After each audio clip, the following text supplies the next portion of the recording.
Sumo barbell back squat. Yan naman yung isa sa mga legs workout na ginagawa ko kahapon.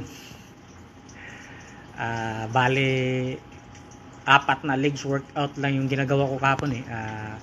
3 compound, isang extension, isang legs extension at saka calf raise. Ganun ako katamad mag-isolation talaga.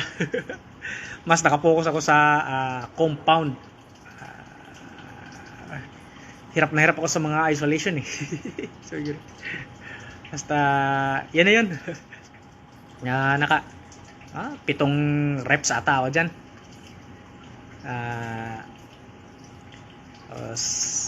Ayan na nga. Medyo takot kasi talaga ako isagad pa eh. Yan yung last repetition ko. Siguro kung mayroon pang squat rack, baka kaya ko pang mag 1 rep pa or 2 reps.